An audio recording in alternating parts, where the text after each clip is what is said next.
नाज़रीन अस्सलाम वालेकुम। हम राज टीवी के प्रोग्राम राज की बात के साथ मैं हूं आपका मेज़बान आजिज़ जमाली। नाज़रीन, आपने ताजमहल का नाम तो सुना होगा। मुग़ल शहंशाह ने अपनी अहलिया की, अपनी मोहब्बत की याद के तौर पे ताजमहल तमीर करवाया, जो आज भी भारत में आगरा में बड़ी तारीख़ी इमारत समझी जाती है और प्यार और मोहब्बत के मतवाले बड़ी अपनी रूहानी कैफ़ियत को समझ के उस इमारत की सयाहत के लिए जाते हैं दुनिया भर से। लेकिन शहर कराची में उसी तर्ज की एक इमारत बनाई गई थी और ये इमारत फ़र्क सिर्फ़ ये है कि मुग़ल शहंशाह ने अपनी मोहब्बत की याद में उनके इंतकाल के बाद बनाई थी और यहाँ पे शिवरतन महोटा ने इमारत बनाई थी अपनी ज़िंदा अहलिया की याद में। ये तारीख़ी इमारत कराची के इलाके क्लिफ्टन में मौजूद है और जिसको महोटा पैलेस या मेहता पैलेस लोग डिफरेंट नामों से पुकारते हैं। लेकिन कहा जाता है कि एक बिज़नेसमैन शिवरता महोटा ने ये बिल्डिंग बनाई थी और ये 1927 में यहाँ पे उस वक्त तमीर की गई जब डॉक्टर्स ने उनको मशवरा दिया कि उनकी बीवी जो बीमार थी, उसकी बीमार बीवी की याद में कि डॉक्टर्स ने उसको कहा कि आप अपनी इस बीमार बीवी को समंदर के किनारे पे साहिल समंदर के पास अगर रखेंगे तो उसकी सेहत बेहतर हो सकती है। तो इस हिसाब से शिवरतन महोटा ने ये इमारत बनाई जिसे आज हम महोटा पैलेस के नाम से याद करते हैं। तकरीबन 150 बरस यानी 1927 में ये इमारत तमीर हुई थी और जब तामीर हुई तो गिजरी का एक स्पेशल स्टोन और एक खुसूसी पिंक कलर का पत्थर जोधपुर से लाया गया था इसकी तामीर के लिए। तो 150 बरस कदीमी ये इमारत आज भी बड़े शान और शौकत से मौजूद है क्लिफ्टन में, जहाँ पे इस वक्त म्यूज़ियम है। इसी महोटा पैलेस जिसकी इस वक्त एक ट्रस्ट उसको चला रहा है और सिंध हुकूमत का महकमा सकाफ़त उसकी निगरानी करता है।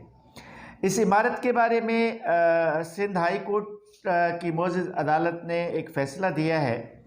अब यहाँ पे हुक्म आया है कि यहाँ पे एक डेंटल मेडिकल कॉलेज तामीर किया जाए और कुछ रोज़ कबल इसका नाम भी तब्दील किया गया और इसको कहा गया, चूँकि यहाँ पे कायद-ए-आज़म मोहम्मद अली जिन्ना की बहन फ़ातिमा जिन्ना का घर था कुछ अरसे के लिए। उस पर मैं तारीख़ी बात तो बाद में करता हूँ, पहले मैं आपको आगाह करूँ कि आज सिंध हाई कोर्ट ने जो फ़ैसला दिया है तो कसरे फ़ातिमा इसका नाम बनाया गया, इसको कसरे फ़ातिमा करार दिया गया और फिर आज ये फ़ैसला आया है कि इस इमारत में मेडिकल डेंटल कॉलेज तामीर किया जाए गर्ल्स के लिए, बच्चियों के लिए।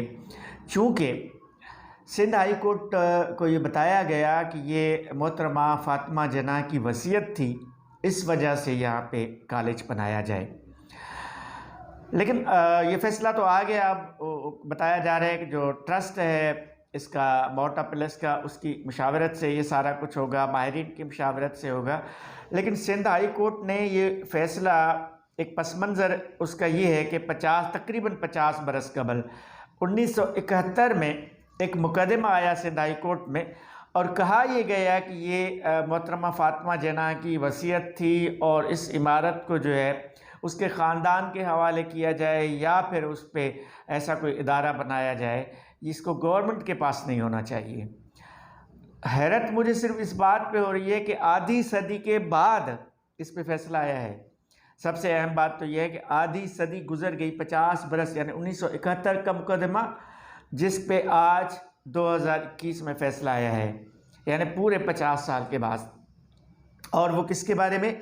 1927 में जो इमारत बनी थी, पाकिस्तान बनने से कबल जो इमारत बनी थी, अंग्रेज़ दौर में जो इमारत बनी थी, उस इमारत के बारे में, यानी उस इमारत की तामीर को तकरीबन 100 साल हो गया, 150 साल। इमारत की तामीर को 150 साल हो गया और फ़ैसले को 50 साल के बाद आया है। तो एक अजीब ये बात है। फ़ैसला अब आ गया, अब उस पर अमल कैसे होगा, क्या होगा, तो मुझे नहीं पता। चूँकि अदालती मामला है तो इस पे हम बात नहीं कर रहे, लेकिन हम इसकी तारीख़ पे ज़रूर बात कर रहे हैं। अपने नाज़रीन को ये ज़रूर आगाह करेंगे कि ये मोहट्टा पैलेस बेसिकली है क्या, यानी लोगों को नहीं मालूम इसकी तारीख़। एक और मुझे बात याद आ रही है कि आपको याद होगा कि कुछ ही अरसा कबल नेशनल म्यूज़ियम के बारे में इस तरह का एक फ़ैसला आया था। नेशनल म्यूज़ियम जहाँ पे एक बर्न्स गार्डन था, एक ज़माने में अंग्रेज़ दौर में बर्न्स गार्डन हुआ करता था, उसी बर्न्स गार्डन को मद्देनज़र रखते हुए फ़ैसला दिया गया कि ये पार्क की बिल्डिंग थी, लिहाजा यहाँ महकमा सकाफ़त का जो ऑडिटोरियम था, उसके दफातर थे, वो नहीं होने चाहिए, वो ख़त्म हो गए। नेशनल म्यूज़ियम को महकमा सकाफ़त से लेकर वफाकी हुकूमत के हवाले किया गया और वफाकी हुकूमत ने फिर उसका इंतज़ाम गवर्नर सिंध के हवाले किया, फिर गवर्नर सिंध ने उसका इंतज़ाम एक NGO के हवाले किया, जहाँ पता नहीं क्या हो रहा है।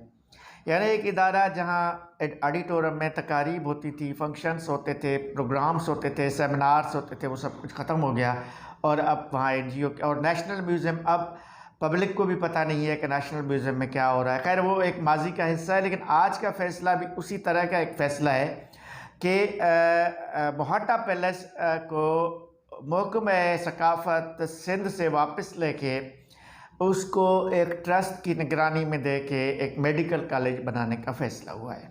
खैर, ये शिवरतन मोहट्टा एक मारवाड़ी था जिसने ये बिल्डिंग बनाई थी और वो अपनी बीवी की सेहत को मद्देनज़र रखते हुए डॉक्टर्स ने जब उनको कहा, वो एक बिज़नेसमैन था, कि आप समंदर के किनारे ये इमारत बनाएं या उसको शिफ्ट करें, तो एक बंगला उन्होंने बनाया था। खैर पाकिस्तान बना और वो, लेकिन उसके बाद क्या हुआ, पाकिस्तान बनने के बाद ये इमारत बाबाए कौम कायद आज़म मोहम्मद अली जिन्ना की जो बहन है फ़ातिमा जिन्ना, उसके हवाले की गई। तो फ़ातिमा जिन्ना ने अपना घर मुंतकिल कर दिया वहाँ पे और वो वहाँ रहती थी। आपको याद होगा कि फ़ातिमा जिन्ना ने उस ज़माने के मॉडल डिक्टेटर जनरल अयूब के ख़िलाफ़ इलेक्शन में हिस्सा लिया और जनरल अयूब की हुकूमत ने मोहतरमा फ़ातिमा जिन्ना को गद्दार पाकिस्तान भी करार दे दिया था। लेकिन बहरहाल तारीख़ है, क्या कर सकते हैं, तारीख़ का अलमिया है। तो उसी इलेक्शन में तो फ़ातिमा जिन्ना को ज़बरदस्ती हरवाया गया था, जनरल अयूब के ख़िलाफ़ इलेक्शन में हिस्सा लिया था फ़ातिमा जिन्ना ने। लेकिन अब फिर फ़ातिमा जिन्ना की ज़िंदगी के आखिरी दिन भी उसी इमारत, यानी आज जिसको हम मोहट्टा पैलेस कहते हैं, उसी में गुज़रा और एक दिन उसी घर के एक कमरे में मुर्दा हालत में फ़ातिमा जिन्ना पाई गई। और आज तक जिस तरह कायद आज़म मोहम्मद अली जिन्ना की मौत पुरस्रार है, इसी तरह फ़ातिमा जिन्ना की मौत भी पुरस्रार है। वो एक अलग तारीख़ का अलग चैप्टर है। उसके बाद फिर उसकी दूसरी बहन है शीरी जिन्ना, फिर ये इमारत शीरी जिन्ना के हवाले कर दी गई। शीरी जिन्ना जो वो भी छोटी बहन थी कायद आज़म मोहम्मद अली जिन्ना की, और शीरी जिन्ना को इंतकाल हुए भी जो है आप समझें कि 1980 में उनका इंतकाल हुआ। लेकिन मज़ेदार बात है, शीरी जिन्ना अभी ज़िंदा थी कि सिंध हाई कोर्ट में पिटीशन कर दी गई इमारत के बारे में 1971 में। लेकिन बहरहाल उसका कब्ज़ा या उसका कंट्रोल कायद आज़म की बहन शीरी जिन्ना के पास थी। वो उनके इंतकाल के बाद 1980 में उनका इंतकाल हो गया और वो ये इमारत पड़ी रही और जिस तरह दीगर तारीख़ी इमारतें कराची में हज़ारों इमारतें थी जो तबाह हो गई हैं। फिर मोहतरमा बेनज़ीर भुट्टो की हुकूमत आती है जब 1993 को, तो 1995 में मोहतरमा बेनज़ीर भुट्टो ने हुकूमत सिंध के महकमा सकाफ़त को हुक्म दिया कि इस इमारत को ज़िंदा किया जाए। इस इमारत, ये तारीख़ी इमारत है, इसकी दोबारा असर नौ तामीर की जाए, इसकी रेनोवेशन इसको किया जाए, इसको मरम्मत की जाए, इसको रंगो रोगन किया जाए, इस इमारत, इस शानदार इमारत को ज़िंदा किया जाए। उस ज़माने में 1995 में मोहतरमा बेनज़ीर भुट्टो ने एज़ वज़ीर आज़म हुकूमत सिंध को 70 लाख रुपए फ़राहम किए ताकि इस मोहट्टा पैलेस को ज़िंदा किया जाए। तो हुकूमत सिंध ने दोबारा इसकी तामीरात करवाई, दोबारा इसको ठीक किया और इस तरह 1995 से आज तक इसका कंट्रोल रहा है महकमा सकाफ़त के पास।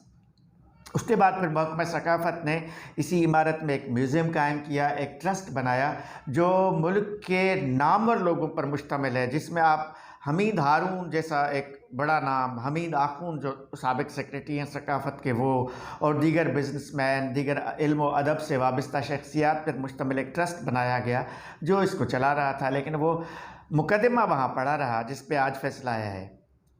तो ये सूरत हाल है इस वक्त महोटा पैलेस की। यहाँ अब इस तारीख़ी इमारत का क्या होगा मुझे नहीं इस मालूम कि इस सिंध हाई कोर्ट के फ़ैसले के बाद क्या होगा, लेकिन ऑफिशियली सरकारी तौर पे इसका कंट्रोल आज भी सिंध हुकूमत के महकमे सकाफ़त के पास है जो इसको ट्रस्ट के तौर पे चला रहा है। तो ये एक मेरा ये ख़्याल है इस तारीख़ी इमारत जिनकी एक तारीख़ है, एक तहज़ीब है, एक सकाफ़त है, और इनको यूँ हैं जैसा कि तैसा अगर रहने दिया जाए, इसी म्यूज़ियम को अगर रहने दिया जाए तो हज़ारों लोग इससे मुस्तफ़ीद होते हैं। आज के 100 साल, 200 साल, 300 साल बाद जब हम नहीं होंगे, हमारी जब आने वाली नस्लें होंगी, जब इस म्यूज़ियम में वो जाएंगी, तब भी इसी इमारत को जब इस हालत में देखेंगी जहाँ शिवरतन महोटा का तारीख़ी एक बोर्ड की सूरत में लगा हुआ है, वहाँ पे लोगों को पता चलेगा कि ये इमारत क्यों तामीर हुई थी, किसने तामीर कराई थी। मेडिकल कॉलेज बनाने के लिए और बहुत सारी इमारतें मौजूद हैं, बहुत सारी ज़मीन मौजूद है, कहीं भी गर्ल्स मेडिकल कॉलेज बन सकता है, लेकिन महोटा पैलेस फिर से कोई नहीं बन सकता। महोटा पैलेस एक बार ही बना है, 150 बरस कबल बना है, और 150 बरस के बाद भी ये बहुत खूबसूरत इमारत है। अगर आप जिसने भी देखा होगा वो बड़ा खुश हुआ होगा, हमने देखा है ये इमारत का ज़रा देखा हुआ है।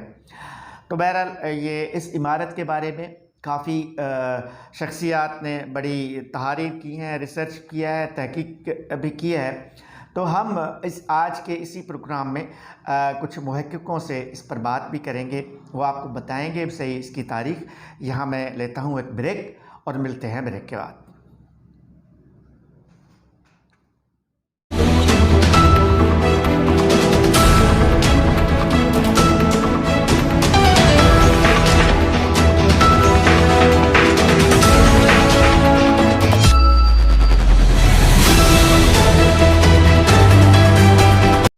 नाज़रीन, जिस तरह मैं ब्रेक से कबल आपको बता रहा था कि बहुत सारे लोगों ने इस इमारत पे तहकीक की है।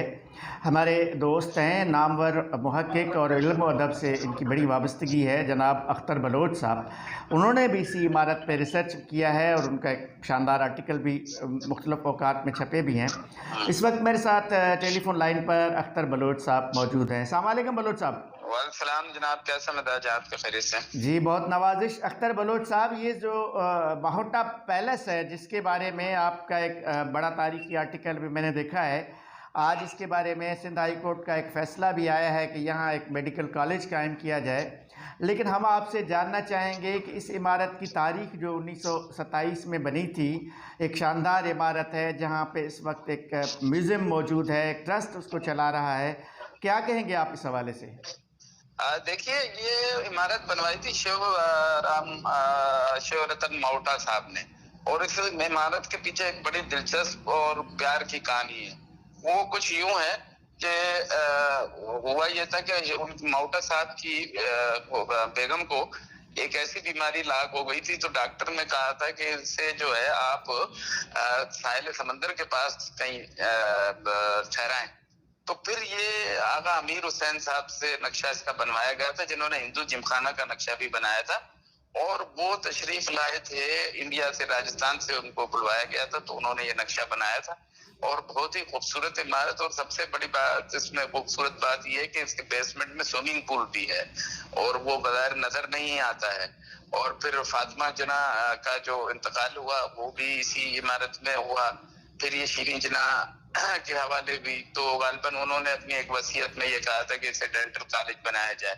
लेकिन अब चूंकि यहाँ पर जो है वो 70 साल से पुरानी इमारत जो हेरिटेज में शुमार हो जाती है, वो तारीखी विरसा बन जाती है, तो उसमें मुमकिन नहीं है, आप कोई तब्दीली नहीं कर सकते, उसको उसी तरह रखना पड़ता है।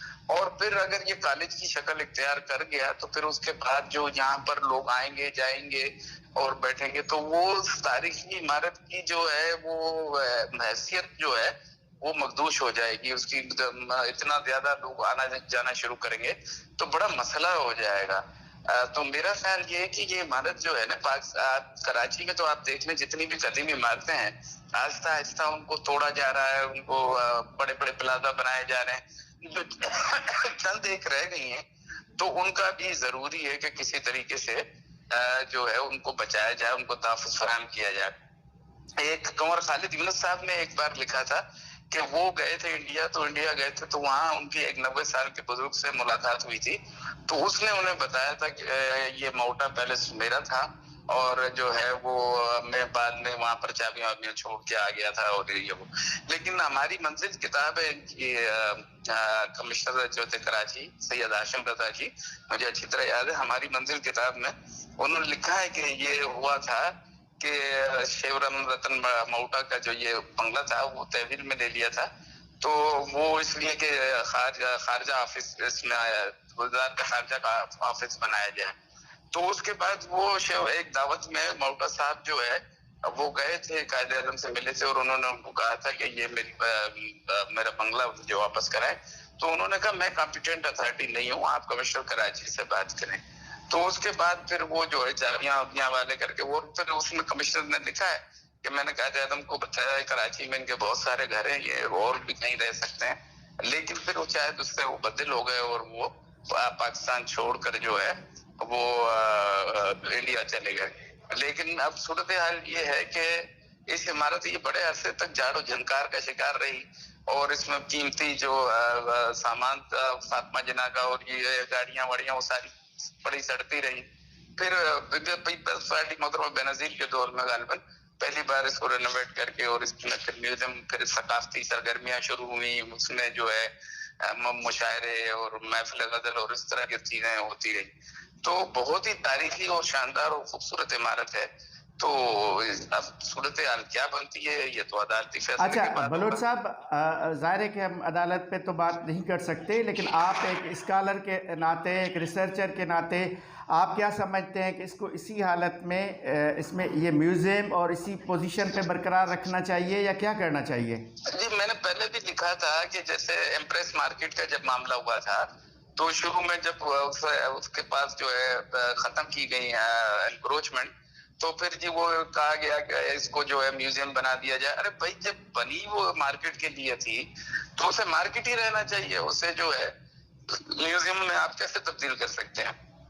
तो ये कुछ बुनियादी चीजें हैं। मैं अदालत में फैसला दिया तो लोग रिव्यू में भी जा सकते हैं, अपील में भी जा सकते हैं, ये तो कोई मसला नहीं है कि आतमी फैसला तो नहीं है। अब ये सिंगल बेंच है, 2 रुकनी बेंच अपील भी सुन सकता है और उसके बाद सुप्रीम कोर्ट भी है।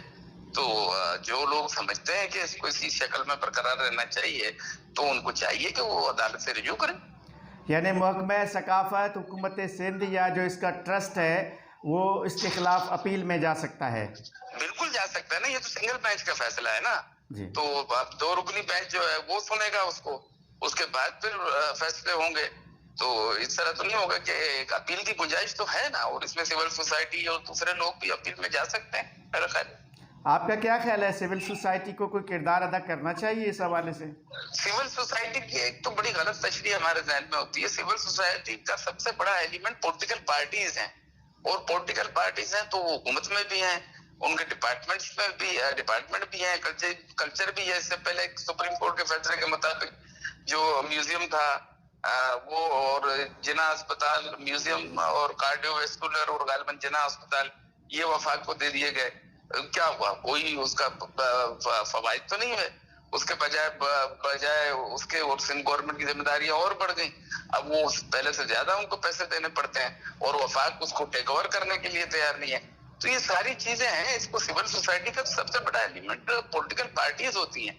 वो जो गैर सरकारी तंजीमें या एनजीओ हैं उनकी तो कोई हैसियत नहीं होती है ना, वो तो सिर्फ अवेयरनेस की बात कर सकते हैं, ठीक है ना, तो वो लॉबिंग कर सकते हैं, लेकिन अमली तौर पर तो जो महकमे हैं, जो वजारतें हैं, उनको ये काम करना चाहिए। ठीक, बहुत बहुत शुक्रिया जनाब अख्तर बलोच साहब। ये एक स्कॉलर थे, एक रिसर्चर थे, एक मुहक्किक थे जिन्होंने इसी इमारत पे मोहटा पैलेस पे ही काम किया और एक बड़ी डॉक्यूमेंटेशन की जो आज भी रिकॉर्ड पर मौजूद है। इन्होंने एक दो अच्छी तजावीज़ दी कि एक सिंगल बेंच का फ़ैसला है, महकमा सकाफ़त या सिविल सोसाइटी या कोई भी शहरी इस फैसले के ख़िलाफ़ सिंध हाई कोर्ट में जा सकता है, उसके बाद सुप्रीम कोर्ट में जा सकता है। इनकी तजवीज़ है। मेरी भी यही सोच है, यही ख़्याल है कि इसी इमारत को इसी तरह म्यूज़ियम की शक्ल में रहना चाहिए, इसी तरह तारीख़ी इमारत की हैसियत बरकरार रखनी चाहिए ताकि सदियों तक इस तारीख़ी यादगार को हम याद रख सकें। आज का प्रोग्राम आपको कैसा लगा? माओटा पैलेस की तारीख़ के हवाले से आप क्या जानते हैं? आप ज़रूर आगाह कीजिएगा। स्क्रीन पे नज़र आने वाली हमारा जो ईमेल एड्रेस है उस पे आप हमें आगाह कर सकते हैं। व्हाट्सअप नंबर शो हो रहा होगा, उस पे आगाह कर सकते हैं। अगले प्रोग्राम तक अपने मेज़बान आजिज़ जमाली को दीजिए इजाज़त। अल्लाह हाफ़िज़।